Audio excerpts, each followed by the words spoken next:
Каждый год погибает 100 тысяч христиан на всей планете. И лишь в 2001 году Европарламент принял резолюцию о положении христиан в свете защиты свободы религии. Ну, свободу религии, конечно, хорошо защищать, а жизнь? И погибло уже христиан несколько миллионов человек. Или в зоне риска около 100 миллионов. Всего их больше миллиарда, значит, 10%. Все это происходит на наших глазах уже много лет. Не только уничтожают людей по религиозной принадлежности, что они христиане, но захватывается их имущество, мешают им исповедовать христианство, захватывают храмы, церкви. И все это идет и в Европе, на Балканах, частично на Украине, против тех, кто исповедует христианство и относит себя к московскому патриархату, по всей Африке и на Ближнем Востоке. Разрушают памятники христианской культуры, разбивают их кувалдами. И Запад в основном молчит. Видимо, им это выгодно, чтобы отвлечь внимание от внутренних проблем в США, Британия, Германия, Франция. Пускай эти зверства происходят. Но кроме вот такого религиозного геноцида, мы знаем, что есть и национальный геноцид. Мы отмечали вот годовщина 100 лет уничтожения армян, но никто не поднимает вопрос о геноциде русского народа. Это началось на год раньше, в 1914 году, со стороны Австрии, в западных регионах Российской империи. И сегодня это идет Донбасс, Луганск, Одесса, многие-многие города Украины. И опять Запад молчит. Политический геноцид, когда практически вырезали всю коммунистическую партию Индонезии. И одновременно с этим и религиозный геноцид христиан, буддистов, и национальный, китайцев вырезают регулярно. И Запад молчит. Пусть там народы Азии, Африки беснуются. В Африке племена друг друга зверски уничтожают. Это все идет каждый день. Все международные документы приняты.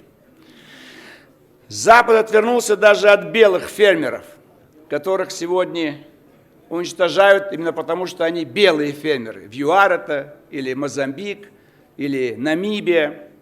Но Британия наблюдает там за Навальным или за Ходорковским.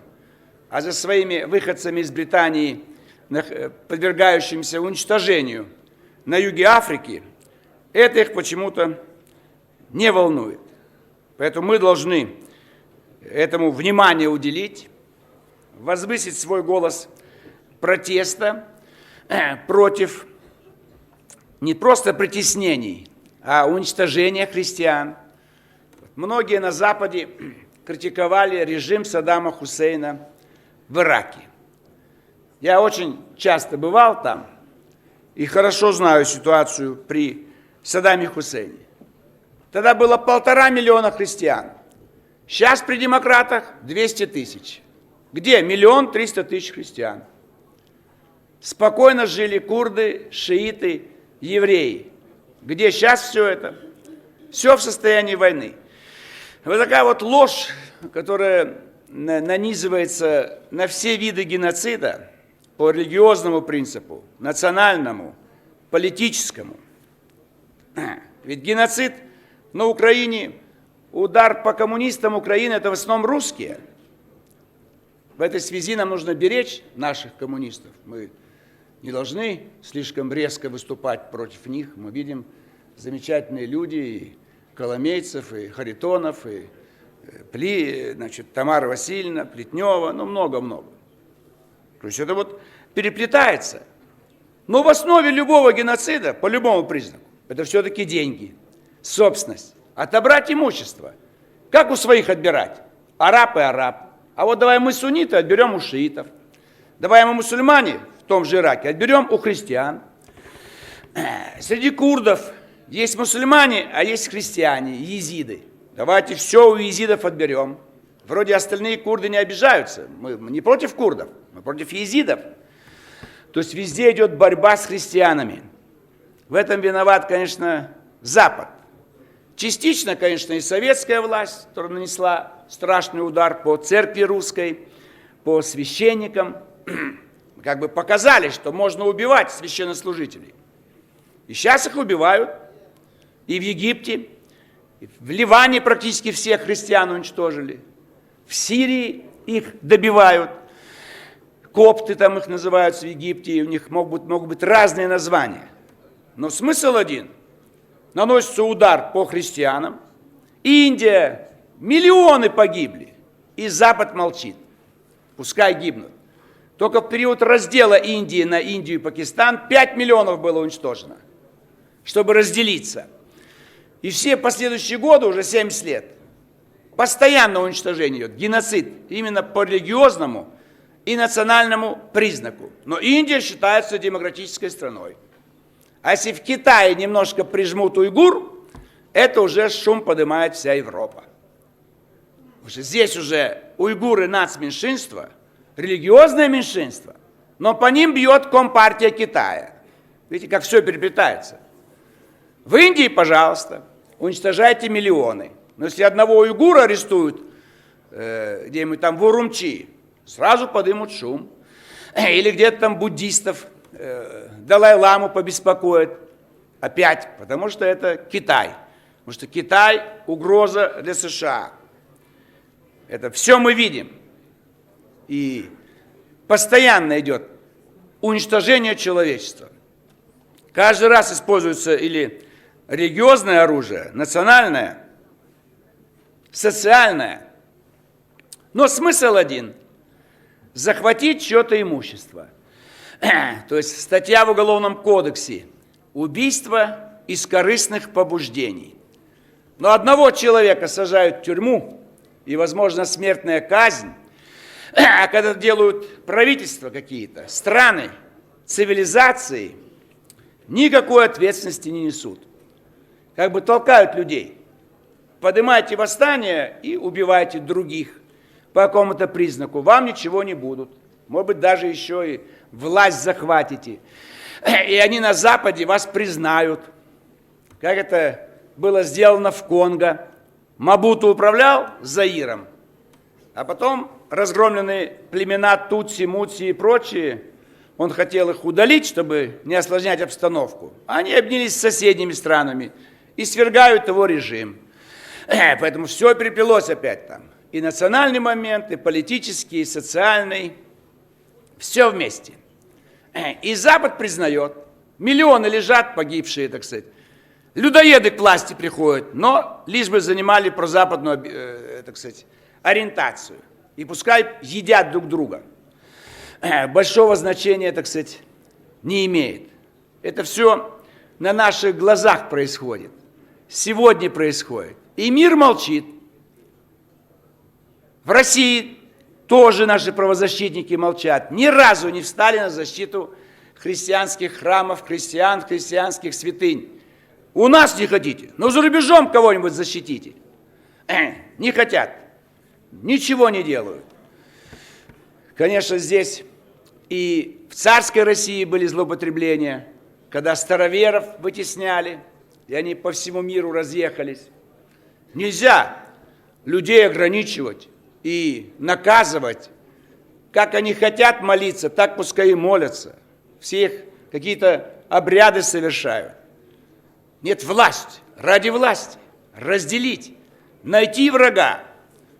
Правильно критикуют Гитлера и осудили нацистский режим. Но все то, что делал Гитлер, и до него делалось, и сейчас продолжают делаться. Находят врага по национальному признаку, по религиозному. Внутри одной цивилизации пытаются. Сейчас в Йемене что делают? То же самое, все переплелось. и сторонники, и противники, и проиранские, и просаудовско-аравийские силы, и шииты, и сунниты, ну все вместе. Смысл один – деньги. Деньги, перераспределение собственности, стать богатыми. И, естественно, трудно отбирать просто так. Только у нас отобрали просто у русских помещиков и фабрикантов заводы и фабрики. Во всех странах мира ищут вариант, чтобы своим-то оставить. Если бы большевики отобрали бы у китайских фабрикантов там, или японских, где-то были бы какие-то предприятия, там русский народ голосовал бы за них. А ударили-то по русским фабрикантам. Вот он, Путилов там, не знаю, Мамонтов, Строгановы. Они строили все, а по ним ударили. А сегодня критикуем Чубайсов. Так если бы Путиловы остались, Мамонтовы, Морозовы и прочие, Чубайсов-то не было бы. Это же чубайсовская команда до сих пор управляет нами. Сидит наверху, то раздал все имущество. В Америке посадили 2 его консультантов в тюрьму, а он у нас 3-й раз министр. РАО-ЕС разгромил. Разве это не геноцид русского народа? Через приватизацию, через реформы. Ельцину поставили 10-метровый памятник и охраняют, потому что каждый раз кто-то пытается там написать нехорошие слова.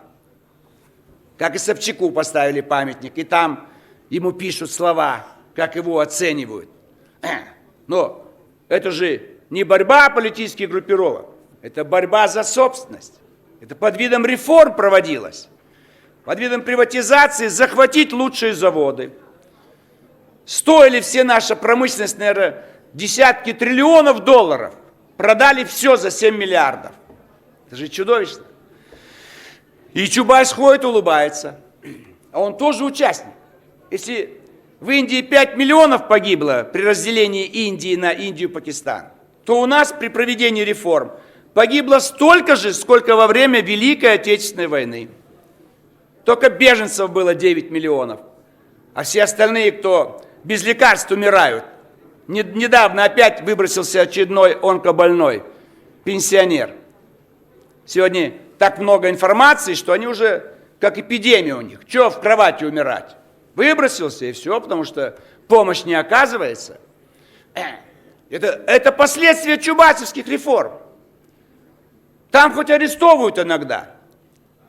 А наш Чубайс, никто его не... Это же национальный геноцид против русского народа, социальный против всех рабочих, крестьян, колхозников, служащих, и религиозный. Все это ударило по основам православия в нашей стране. Но Васильеву осудили мы, Сердюков отдыхает, а Чубайс наслаждается жизнью. Все это команда тех, кто разрушал. И все это входит в понятие геноцид, уничтожать людей по любым признакам. Но, повторяю, все это объединяется тем, что борьба за ресурсы, за деньги. Но мы, к сожалению, мало внимания уделяем этому. Поэтому надо здесь усилить работу по все-таки осуждению всех наших реформаторов. И вовремя возвышать голос, когда где-то гибнут христиане. Потому что это удар по нам. Мы в своей основе все-таки христианская страна. И христиане во всем мире, особенно православные, могут быть нашими союзниками, сторонниками. Но что делает комитет наш здесь? Или кто там еще это? Да, он комитет. Кто у нас? Или Единая Россия? Нас сейчас же не будет голосовать. Вы об этом подумайте. Вы против кого выступаете, Единая Россия? Получается, вы защищаете тех, кто уничтожает христиан во всем мире. Вам какое слово в этом постановлении не нравится? Ни одной фамилии здесь нету.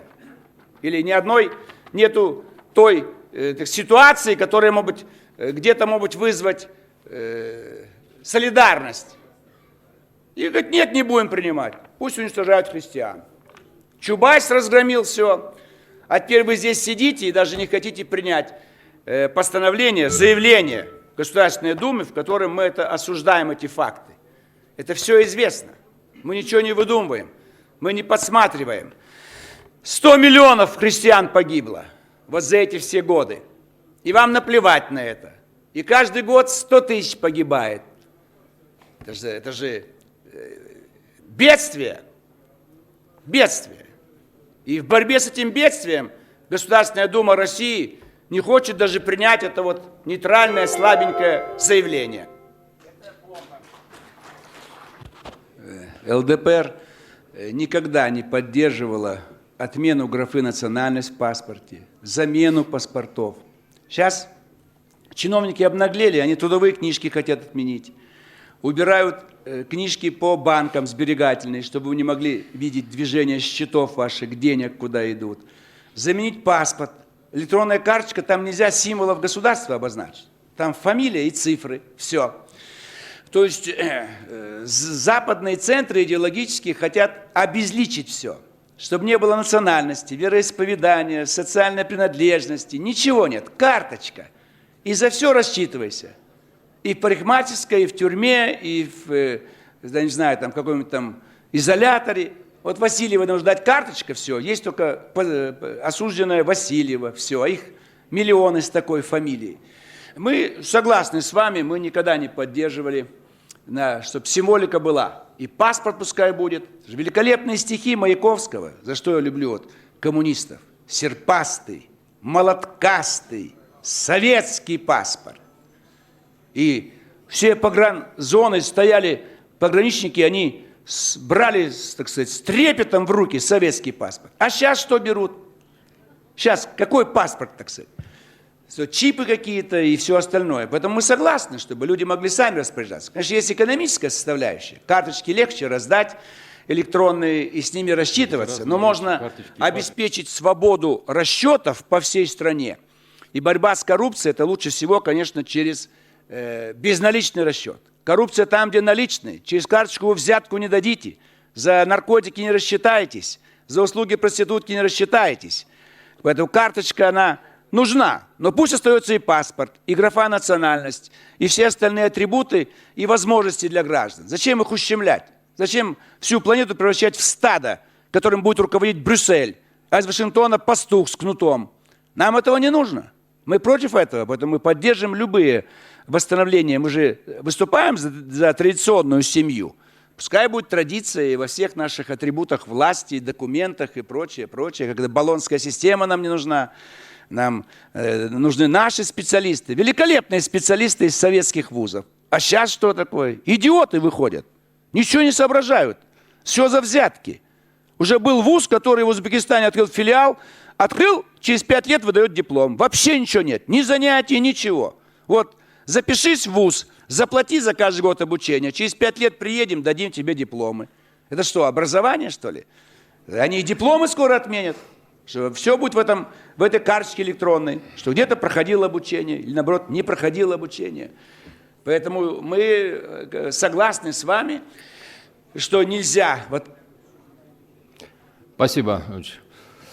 Надо не только внимательно относиться к форме оплаты услуг, но и к содержанию этих услуг.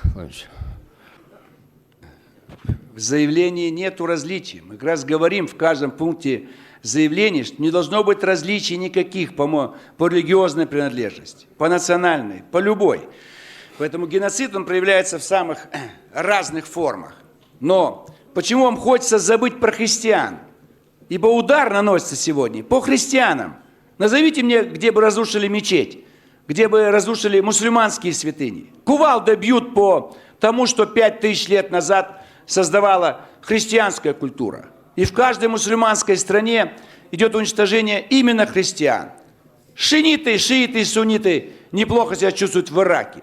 И курды даже. А бьют по курдам-езитам, которые христиане. Почему так происходит, Николай Васильевич? Потому что христиан в каждой стране, в Азии, в Африке и вообще и на Ближнем Востоке меньшинство. Бьют по меньшинству.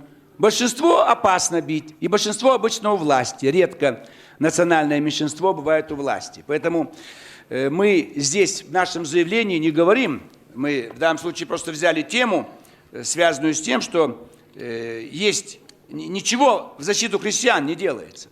У нас сегодня сами Украина. Там захватывают христианские храмы. Что сделали косовские албанцы? Что-нибудь сербы плохого сделали в Албании или в Косове? Нет. Святые храмы, святые земли сербских христиан, наших братьев, захвачены, испоганено все, разрушено.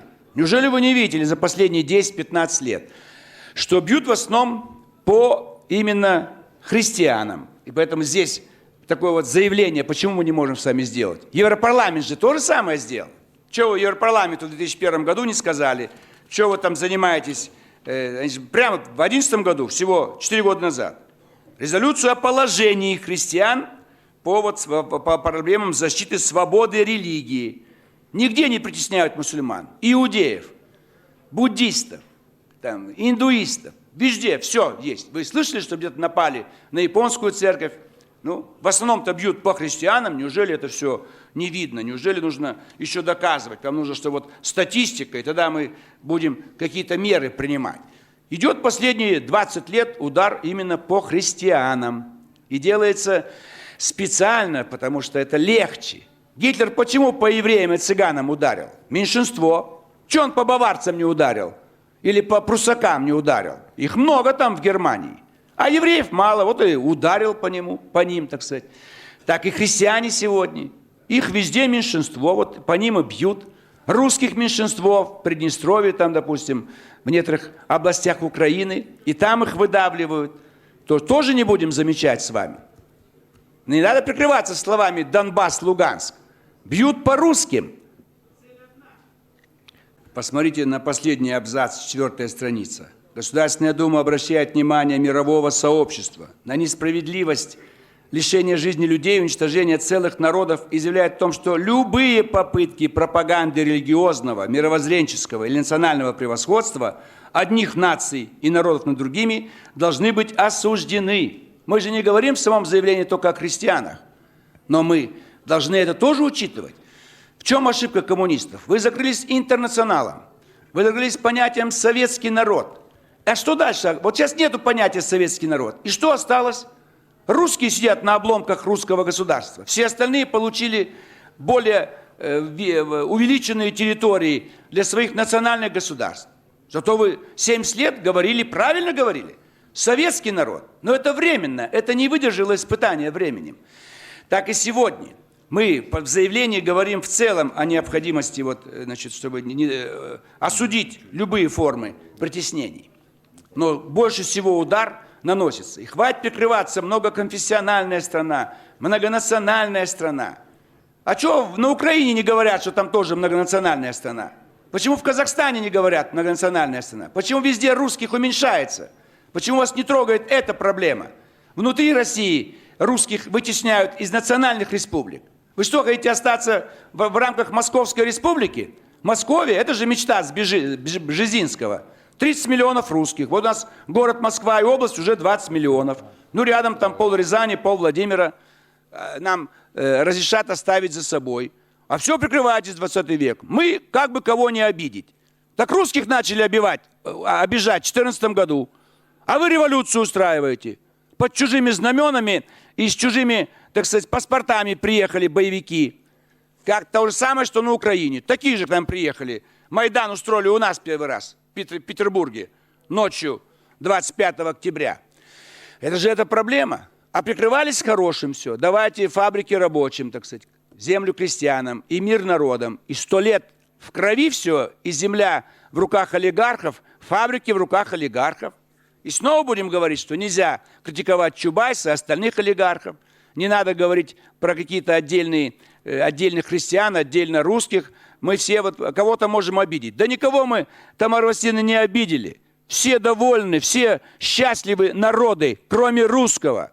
Их везде долбают. Вам уже говорил сегодня депутат Дегтярев, что в русском городе Самаре скоро заставят по-мордовски говорить, изучать мордовский язык.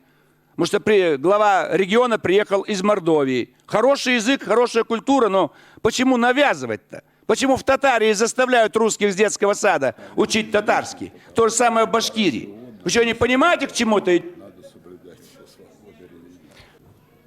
У меня есть право на заключительное слово. Вот не вижу логики и не могу согласиться с депутатом Маркеловым. Он говорит, что вот мы все почитали, вы в «Единой России», что нельзя нам как-то разделять вроде бы одна страна. А что же вы здесь, в этом зале, проголосовали за постановление по поводу геноцида армян? Вы зачем это сделали? Получается, мы постановление приняли только в пользу армян. А турки обиделись. И турецкий поток закроют. И это вы сделали, Единая Россия. То есть какая-то логика должна быть. То есть, когда вам позвонят, дадут команду, вы голосуете за любое постановление. Если вам спустили бы из Кремля это, вы бы сейчас все проголосовали за. А тут начинаете прикрываться, как так. Слушайте, вы гимн «Боже, царя храни» хоть почитайте. Что наша монархия и тысячелетнее русское государство, почему делали упор именно на православие? Что мусульман не было?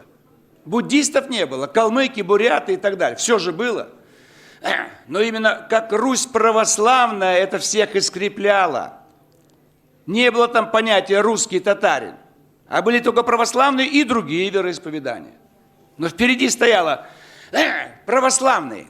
И татары принимали православие, кряшины, целый народ появился.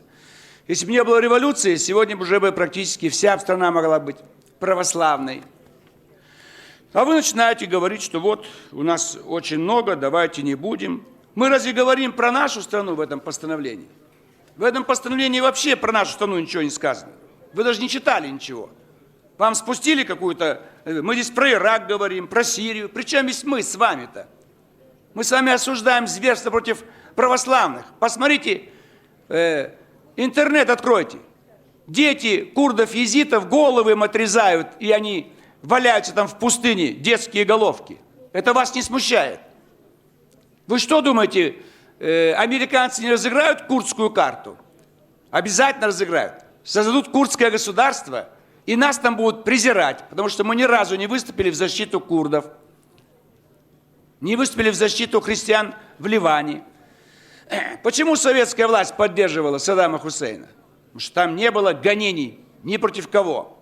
А мы сейчас хорошо сотрудничаем с демократическим руководством. То есть вы не читали нашего заявления. Здесь ничего не идет по вопросу нашей страны, наших конфессий. Мы говорим про Судан здесь, про Нигерию говорим. Даем ссылку на Ватикан, Ирак. Где Россия? Причем есть многоконфессиональная Россия. Тогда мы что же, с вами не должны вообще не реагировать ни на что, что происходит в мире?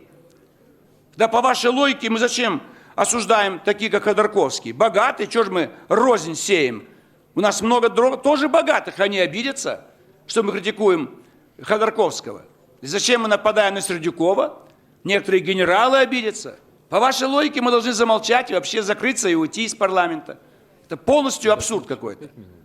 Во-первых, в заявлении речь идет о международных отношениях, о гибели христиан за пределами России. Тут никакого отношения к России нет. А вы выступаете против заявления, потому что якобы у нас много конфессий.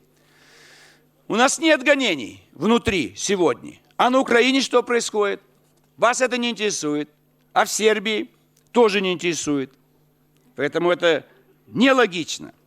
Вы хотели бы вроде бы сохранить, так сказать, нейтралитет, но вы уже Турцию-то разозлили.